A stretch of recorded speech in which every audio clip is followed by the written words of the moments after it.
You're about to hear from a groundbreaking fashion business that is reducing waste massively, that's creating a tribe of loyal, hugely loyal customers who just keep buying and who are doing good for the planet, being sustainable, as well as really looking after their suppliers too. It's a really, really cool story, very, very inspirational. So do not hit that pause button. It's the e-commerce master plan podcast, here to help you solve your marketing problems and grow your e-commerce business. Cutting through the hype to bring you inspiration and advice from the e-commerce sector and beyond. Here's your host, Chloe Thomas. Hello and welcome. It's great to have you here. Last year, the UK government asked me to host the e-commerce episodes of their Dubai 2020 podcast, a huge honour which introduced me to some amazing people in the e-commerce space. And Dubai 2020 being the UK's part of the world kind of global expo that was happening in Dubai in 2021, but was supposed to be in 2020, hence the weird naming. You get what I'm on about. It's another pandemic thing. But it was an amazing experience. And I got to chat to some really inspirational people, some of whom were perfect guests for this podcast. So that's who we're speaking to today. One of the people I met courtesy of the UK government. And it's a phenomenal story. I think how he's structuring his business is a model we can all take a huge amount of inspiration from. They're delighting their customers and growing a passionate community, and they're financially successful. They're cutting waste at every stage of the fashion business cycle, from cloth to manufacture to delivery to returns and disposal. They're creating positive impact for their workers and the children near their factories, and they're re-educating the consumer to buy better too, which you probably all know by now is something I'm a little bit passionate about. So in today's episode, we're exploring all of this. So get ready to be inspired and hear lots of tips that you can implement in your business too, as soon as we've heard from our sponsors. Getting an online business off the ground is not easy. So if you find yourself working late, tackling a to-do list that's a mile long with your fifth cup of coffee by your side, remember, great email doesn't have to be complicated. That's what Klaviyo is for. It's the email and SMS platform built to help e-commerce brands earn more money by creating genuine customer relationships. Once you set up a free Klaviyo account, you can start sending beautiful branded messages in minutes, thanks to drag and drop design templates and built-in guidance. And with e-commerce specific recommendations and insights, you can keep growing your business as you go. Get started with a free account at klaviyo.com/masterplan. That's KLAVIYO.com/masterplan. And now to introduce today's special guest. Callie Russell is a Forbes 30 under 30, a Drapers 30 under 30, and has been on Dragon's Den. That's the UK Shark Tank. Since 2013, Callie has been changing the fashion industry. And since 2020, that change has been highly focused on using data to remove waste and change lives. His current project is This Is Unfolded, a fashion brand doing amazing things on many fronts. And I'm going to let Callie explain all about it in a moment. Hello, Callie. Hi, Chloe. How you doing? I'm good. I'm really pleased to have you here on the show because I know you're going to inspire a lot of our listeners, or I hope you are. Well, I hope so. I like that introduction, but what it did make me go is that make me realize I did quite a lot of stuff before I was 30. I'm no longer under 30. I'm now 34. So I was sitting there going I need to get my finger out in my 30s now. So I was is it 35 under 35, 40 under 40? Yeah, a lot of work needs to be done, basically. I think you're doing quite a lot now you're in your 30s, to be fair, but everyone else can be the judge of that when we go through what you are actually up to in a moment. What led you to create This Is Unfolded? So yeah, This Is Unfolded is a kind of a quite a long journey and quite a kind of complicated journey in some aspects, but then also very, very simple at the same time. So first things first, This Is Unfolded is us trying to remove waste from the fashion industry using data, community, and doing really nice things about it, and explain that in a bit more depth in a second. But we got here because we realized the scale and size of this problem. which is that when it comes to fashion sales, when it comes to kind of physical fashion products, the wastage rates are absolutely massive. Around 30% of products that are produced are never actually sold. In an industry that creates billions of products every single year, that's a huge amount of resource that is used that is entirely wasted. So what I'm saying about resource, I'm talking about energy, I'm talking about kind of produce, I'm talking about human capital, producing products that actually don't go anywhere, and in a lot of cases end up being sent directly to landfill. When you think about that scale of the problem, it's quite easy to get to a place of going, God, how do we fix that? There must be a better way. And really, that's what myself and the rest of our team have spent years doing, which is saying, how do we remove that waste from this sector? We tried for many years to do that by partnering with big organizations and helping them get smarter with data and bringing data that we created to them to help them say, do you know what, don't make that, or make more of this product, or do you know what, target this product to this customer to get that better sell-through and remove that 30%. And some companies we worked with, some really great, like big multi-billion pound companies, got some of that change and kind of put that into place. But what we found was that the speed of change was just really, really slow. And actually, most of these companies didn't actually want to change. The model works for them. The model is profitable for them, and trying to reinvent all of that is very, very difficult. So the pandemic kind of totally changed our world. We made this initiative called Lost Stock, which I'm sure we'll touch on. But what it did was it showed us that there's a different way of doing this, which is what This Is Unfolded is about, which is us actually saying, we know how to create all of this data. We know how to kind of create these systems. We know how to create product in this different way. So why don't we just go and do it ourselves?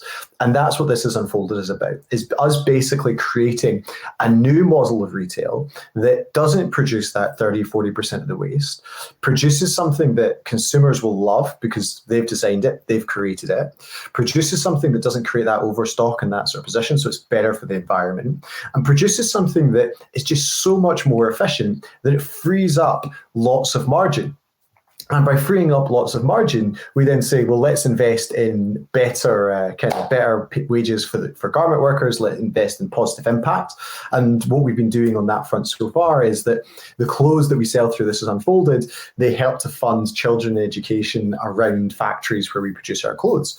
So when we did in 2021, we did 3 trials of this.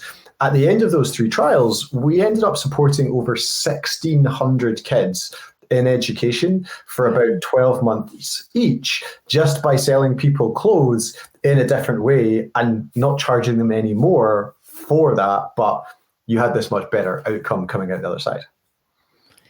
It almost sounds too good to be true, Callie, but as someone who's kind of spent most of this morning going through your numbers and is a customer herself, I don't think it is too good to be true at all. And I can't wait to see, now you've got out of that kind of 2021 test phase where you were still able to help 1,600 people, what it's going to be able to achieve in the coming year, given you achieved so much last year. So give us... No pressure, Chloe. No pressure at all. No pressure at all. Just lay it on. Sorry. Like, you did that. Come on, what's the numbers going to look like for this year? Yeah, give me the predictions. No. Tell us from the kind of the customer's perspective, how do they experience one of your collections? Because I think that's probably the best way to explain it to the audience so they get, how it practically works. So a big thing in my view is that the vast majority of brands, retailers, or any e-commerce company doesn't actually know what the customer wants, okay? And all that most companies are doing is some form of spread betting. So when you see a retailer releasing 100 new products every Friday, that isn't success to me. That is a company that doesn't know what the customer actually wants and is just trying to cover their bases, trying to find the products that are going to work really well, and then they'll double down in them. But it just makes all this inefficiency. It makes that stock that isn't sold. It's so much more work. So what we've done with our model is that said, well, we're only going to sell for limited periods of time. Okay. So we're only going to put up clothes for a set period. And the clothes that we put up there is we're not going to design 100 products. We're not going to create 100 products. What we're going to do is we're going to create products that we know the customer is going to love. And the way to do that is to involve the customer in the process, not be afraid of the customer, not being afraid of engaging with the customer, but but actually let her set the direction of the product that we are creating. So we do that through basically a lot of kind of feedback from the customers. For example, the last collection, over 1,000 women helped us design the collection. And that's a 15-piece collection. They picked the prints, they picked the shapes, they did all these sorts of different elements to allow us to create that collection. We then put it on sale for a limited period of time. By that point, we still haven't produced it because this helps us reduce the waste again. So when customers ordered, the product hasn't actually been produced. After we've started taking order, we then start production, and then you get your delivery to you in about 4 to 6 weeks after that process. By doing it in that way, we know there is a trade-off, and every e-com person listening to this will be like, customers won't wait, people want next day deliveries.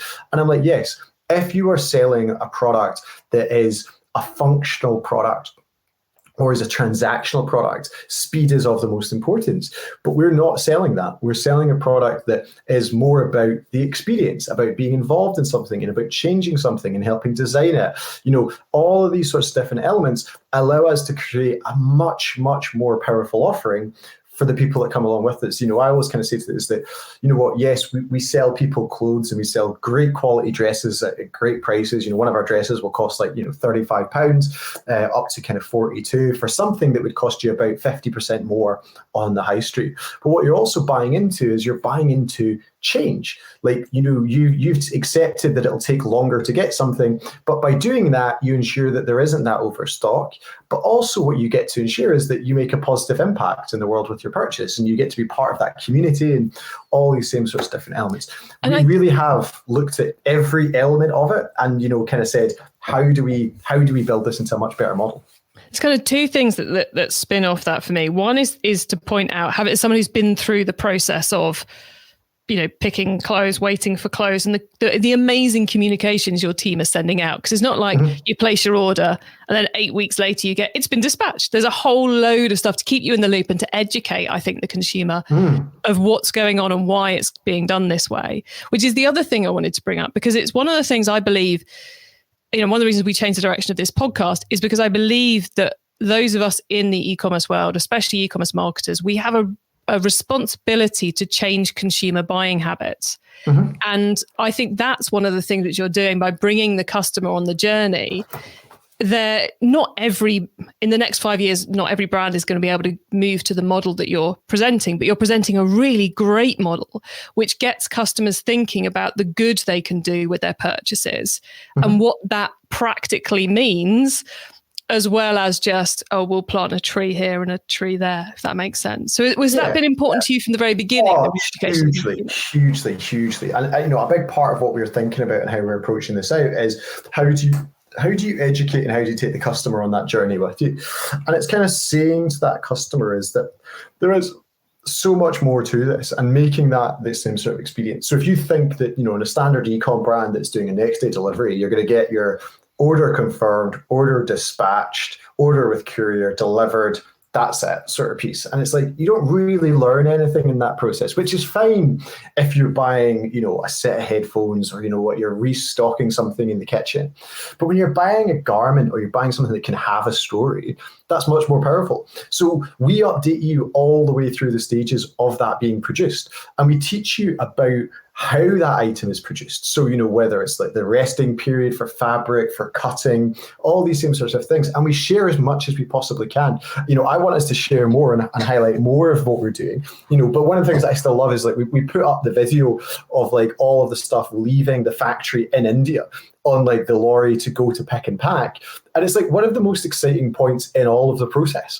When we stick that up on in our kind of private Facebook channel, the engagement is amazing because it's like, that's your product. Like you are invested in that item and taking that on the journey.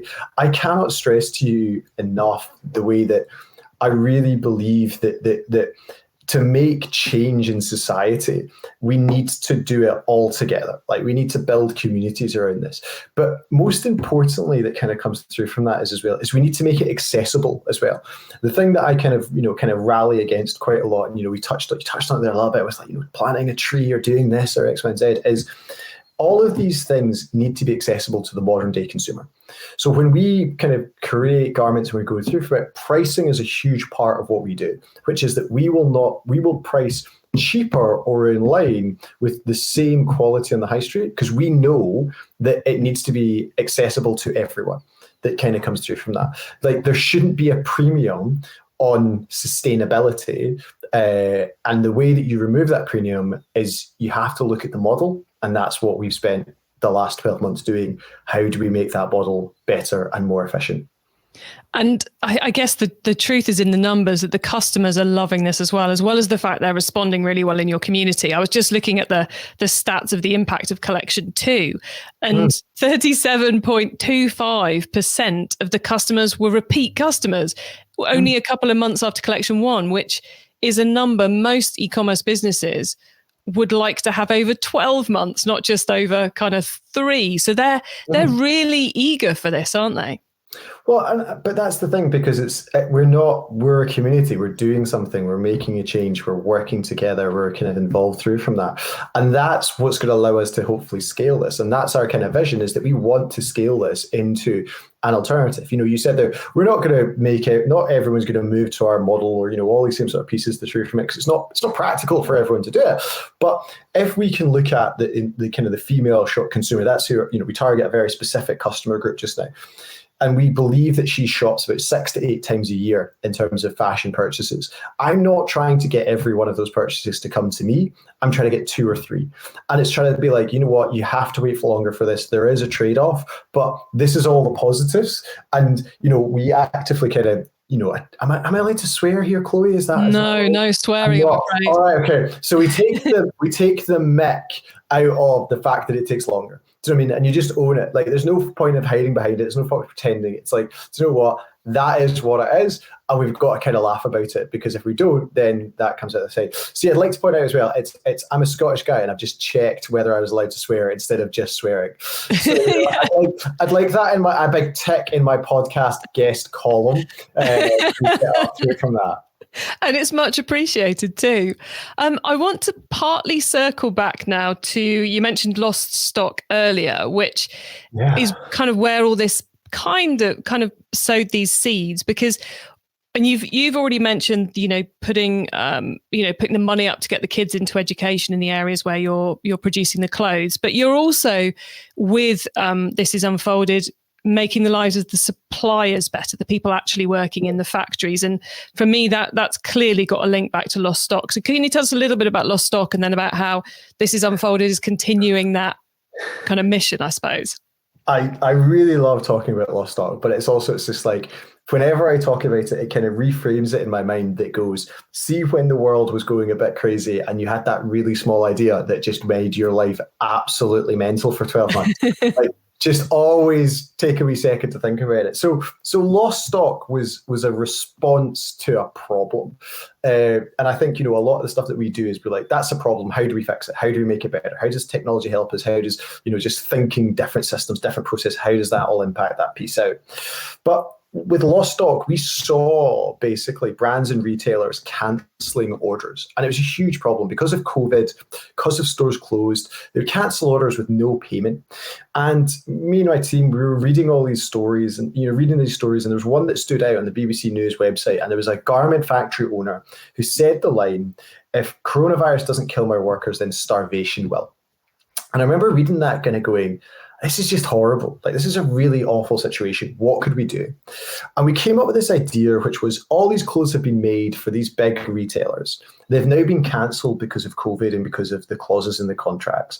What if we could sell those clothes to consumers directly from the factories? So we spent a couple of days playing about with ideas, and then we came up with this idea, which was, we would sell those clothes as a mystery packet to consumers directly from these factories and just remove the tags. So our idea was that basically, and we ended up focusing on Bangladesh as one of the regions that was most hardest hit, and there was the least support. It was most, as their economy is I think their economy is the highest linked to garment industry out of any sort of countries like that. So we were like, let's do something there. So the idea was people would come along, they would buy a packet of clothes, and it would be like £35, which is like half what the clothes would cost on the high street price. With that packet of clothes, we would then fund buying the items directly from the factory so that they kind of recovered their costs in against it. We would then also support garment workers through like an NGO. So we partner with an organization called the Sajida Foundation. And the idea being every packet would support a garment worker and her family for like a week and kind of replace a wage that could have been lost out the other side. The consumer gets great value clothes. This happens here. And the deal was when you bought, you would tell us your size, your gender, your location, your age, and what sort of colors you liked. And we would try to match you up against all these clothes that had been cancelled. And there was something like $2 billion worth of clothes was cancelled in this way. So we were like, okay, there's lots of stuff out there. Let's go and see what we can do. So at the time I was at home in the Scottish Highlands. So I normally live in Edinburgh, but the COVID was coming along. So I was like, I'm getting out of the city. I live by myself. I went back to my mum and dad's house in the middle of nowhere in the Scottish Highlands. So I want to describe, a reason why I'm describing that is because I want to stress the internet connection was varied between about 2 and 10 meg per day. Okay, right? And when I say the middle of nowhere, there's literally nothing to do apart from beautiful views. So they live up on a hill overlooking a loch. Like you can see no houses from their house, and it's absolutely gorgeous. The local shop stays open till 12 o'clock. Okay, right? And then if you don't make it before 12, you're about an hour round trip to go to a store. Okay, right? Like this is what we're talking about in terms of level of remoteness. A brilliant place to be during a pandemic, not a great place to be launching a crazy fashion idea. Yes, like, do you know what I mean? Great on one hand, not so great on another hand. Lots of space, but how do you kind of get that piece through? So we put this together and we put it out there, and our target was to sell like 10,000 of these boxes. We're like, if we could sell 10,000 of these boxes, it would be huge. We'd help 10,000 families, and you know what? It would be something really, really powerful. And we sold 10,000 in 4 days, I think. And in the end, we sold 120,000 of these packets, supporting 113,000 people for about a month each in Bangladesh through selling these pieces. We ended up selling into 10 different countries, and we had to build, it turns out building a global supply chain from scratch in the middle of a pandemic is a little bit difficult. I think that's how it's just a little bit tricky. So lots of it went wrong. It took too long. It was very hard to match up people's preferences sometimes against what they wanted, what we could get our hands on.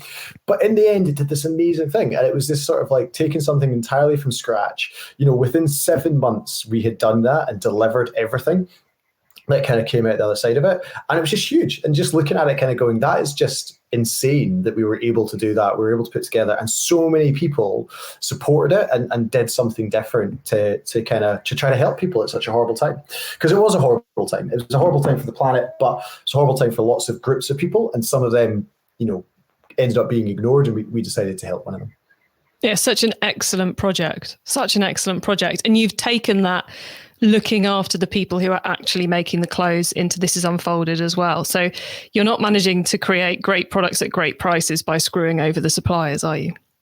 No, and that's the whole point. And again, which says there is so many issues with your traditional standard retail model where waste is just baked in. It's just accepted. It's just like, that is how it is. It's the old Pareto curve, the 80-20 sort of rule, and we just accept it.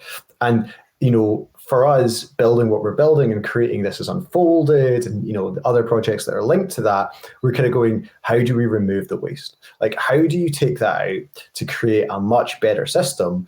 And if you can create that better system, there will be trade-offs. Our trade-off is, hey, we're only going to design 15 products in a collection. And do you know what? It takes a bit longer to be delivered. But those are trade-offs that are kind of acceptable when you think about the positive positive outcomes that come from making those decisions. So not overproducing and damaging the planet, looking after garment workers, funding kids' education.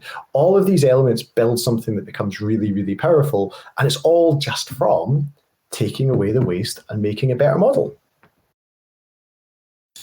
E-commerce Master Plan is supported by some of the greatest companies in the e-commerce sector. Here's a reminder of who they are. My favourite big face-to-face e-commerce event is back. Yes, it's time to get your ticket to IRX. That's the Internet Retailing Expo, which this year is co-located with EDX, the e-Delivery Expo. And it's all happening at the NEC in Birmingham. That's Birmingham, UK, not Birmingham, Alabama, on the 11th and 12th of May. You can get your free ticket right now at internetretailingexpo.com. And at the event, you're going to have the chance to network with e-commerce professionals, to trade stories of how you've all dealt with those challenges of the last 2 years. You'll get the chance to meet over 100 suppliers to find the tools you need to grow your business, and learn from big name retailers and fast growing brands in the brilliant conference sessions with speakers from Waitrose, ITV, Screwfix, Boohoo, Ocado, Wayfair, and an awful lot of others, including me. Yes, I will be there somewhere too. So if you see me, please do come over and say hi. Go on. Register today for free at internetretailingexpo.com.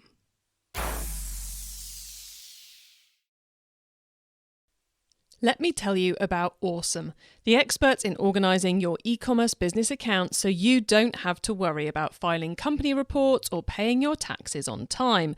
Awesome accountants take care of all your finance admin through the app and are always on hand to answer your questions and give tailored advice based on your company accounts. It's really easy to link your online store, bank accounts and payment systems, and Awesome takes care of the rest. They keep track of your spending, your profits, and make sense of your financial performance in real time, giving you the peace of mind and time to focus on doing more, like reaching new customers and building your brand. Get a finance manager at a lower cost with Awesome. Plus, you can take advantage of our e-commerce master plan discount. Go to stay.awesome.com/masterplan with a capital M to sign up and save £110. Now, Awesome is spelt OSOME. So that's stay.osome.com/masterplan with a capital M to sign up and save £110.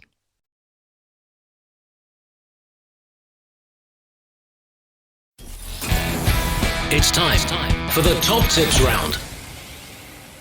Okay, I love this section because it gives me and our listeners some really quick ideas for taking our businesses to the next level. Callie, are you ready for the top tips? I am, but I'm going to refuse to give any, basically, because I'm going to keep them all to myself and use them a lot myself. I'm joking. I'd like to point out for everyone that Chloe was looking at me with sheer death stare. She's like, no, you have to do this. You have to do this. Of course I'm ready. Come on, let's go for it. My face went kind of dead as I was trying to work out how the hell do I deal with this and claim it back and somehow make this work. Okay, Callie, thank you so much for that.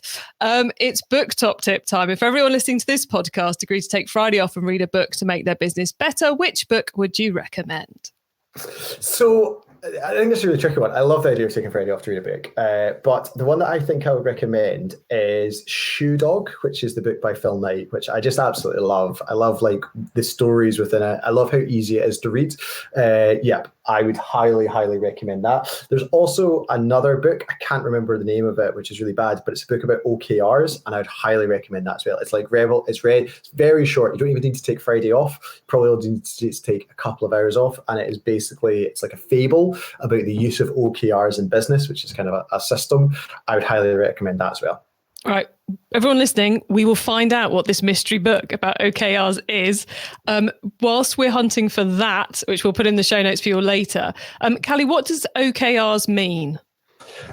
Basically, objective and key result. I can tell you now because I've got Google in front of me. Oh, The book is called Radical Focus, and it's by Christine Wodtek. Basically, OKRs are objectives and key results, which are all basically focused around the idea of what you should measure in business and how you achieve positive outcomes. It's a really great way to set up systems. I highly, highly recommend it. And that book is a really good, simple way to just understand the concept. It's £11.75 on Amazon.co.uk, but there is other bookstores available. excellent.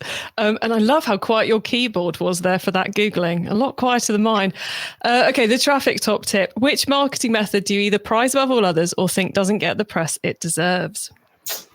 So I've gone probably deeper on this one than I thought I would. I am really, really into just now comparison ads. So visually showing the difference between your product and other products that are out there.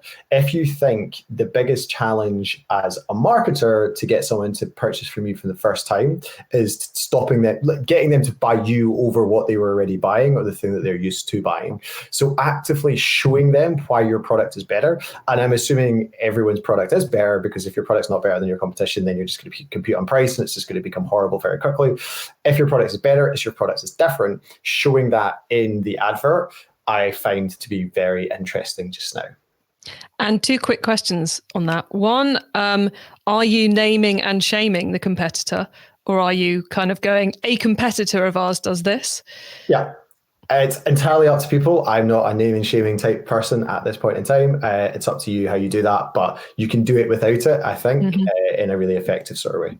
Cool. And the second question, which platforms are you leveraging that method on? Is this a Facebook ad strategy? Yeah, it's a Facebook ad strategy, isn't it? Let's be honest. Like the Facebook and Instagram ad strategy, that's where you're gonna go for that sort of fun and games. It probably works on TikTok as well, but I still don't think I'm not cool enough yet for TikTok. I've never downloaded it. I need to get there, but I'm not there yet. It kind of comes through. You've just made me feel cooler because I have downloaded TikTok and I occasionally look at it. Hey, I know a lot you're in the know. Like you're in the know at that point. Yeah. I know a lot of strategies, but I leave it to my guests to know more than me about TikTok. Yeah. All right, as us two old people discuss all of that, let's now move on to talk about the tool top tip, maybe a collaboration tool, a social media plugin, a phone app, clearly not TikTok, or just a way of working. Is there a cool little tool you use that makes you and your team more efficient from day to day? Tool top tip, I am going to give a big shout out for Notion. It's a really good system for kind of setting up, like a great way to keep notes on everything and kind of structure across teams. And it means that you can kind of have a really easy overview. I think it could work really well with OKRs because we're just kind of setting it up properly to kind of go again. If you want a more sales focused tool top tip, I'm a big fan of Zipify's one-click upsell. There is other upsell tools out there, but I just find that works really, really well. Can get really high conversion rate on it and just do some fun and interesting things as well. Nice. We do love a bit of fun and interesting.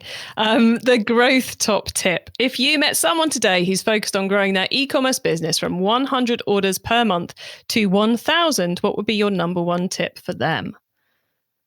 Talk to the customer. Talk to the customer. Talk to the customer again, and just keep talking to the customers. If you've got 100 people, that 100 people should, to get up to 1,000, they're going to be similar people. Like, you need to understand them. You need to understand where they are. You need to understand why did they buy from you? Why did they buy from you again? Why did they not buy from you? What did they hate about your product? You need to get deep with those customers that kind of come through from it. I highly, highly recommend that. And there's loads of different ways to do it. But yeah, if you're not talking to your customer to do that, then you're missing every trick in the book. They always have the answers, the customers. They do. They're really smart. Like, they might not always be right, but they're definitely really smart. Yeah. Well, look, Callie, before we say goodbye, could you let listeners know where they can find you and your business on the web and social, please? It's thisisunfolded.com, and that's our Instagram handle and our Facebook handle as well. I'm just Callie Russell on Twitter. That's kind of where we all are. So yeah, come and join us. We'll have a collection on sale when this is out. So please make sure you come and try some of our clothes, try shopping in a different way, and do something a bit positive. Chloe's got some and she thinks they're really, really good. They are. There you go. Easy, sale, sorted, done. Perfect. Thank you so much for having me, Chloe. Thanks, Callie, for being on. It's been a pleasure catching up with you. And I know this is going to inspire a lot of our audience. So thank you so much for sparing the time.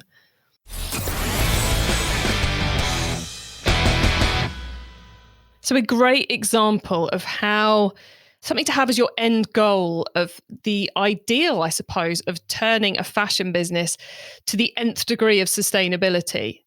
So they're only making products that have already been ordered. They are designing those products with the customers so they know they're definitely going to sell, and they know they're going to sell in good volumes. They are working with the suppliers to create the right fabrics, make them in the right way, distribute them in the right way to help the planet, to help all the people involved, and to bring profits as well, which then they're feeding back into educating the children around the factories and the areas where they're producing goods. A load of good angles. And of course, they're also re-educating the consumer to think differently about how they're buying. It is probably the most perfect example of how I think we need to all help in this industry get towards this view of getting on that path to net zero, getting on that journey to sustainability. You can get your hands on the notes from today's show, including the top tips and links to what we've been chatting about, by heading over to ecommercemasterplan.com/podcast. There you can also add yourself to our email list, where we're sharing loads of practical ways that you can make your business more sustainable and educate your customers more thoroughly. If you like this episode, if you head to the website, you can click a link and see all our fashion episodes. You'll find it in the footer of the site. So that's a great way if you want to binge our fashion episodes. And thank you so much for tuning into this and every episode of the E-commerce Master Plan podcast. I bring you a new interview every week because I want to inspire and help e-commerce business owners just like you to succeed and thrive with their businesses, including progressing along that path to net zero. So if you know someone this show can help, please tell them to listen to the E-commerce Master Plan podcast. I hope you have a great week, and don't forget to keep optimizing. Thank you for listening to the E-commerce Master Plan podcast. Find out more at ecommercemasterplan.com/podcast. If you're marketing an e-commerce brand, you already know that data changes everything. More data means more power. And if your email or SMS tools can't handle all that data, they're probably holding you back. That's where Klaviyo comes in. Its top-notch personalization and segmentation help you send the right message at the right time, guided by unlimited real-time data from your online store and tech stack. Request a demo at klaviyo.com/masterplan. That's KLAVIYO.com/masterplan.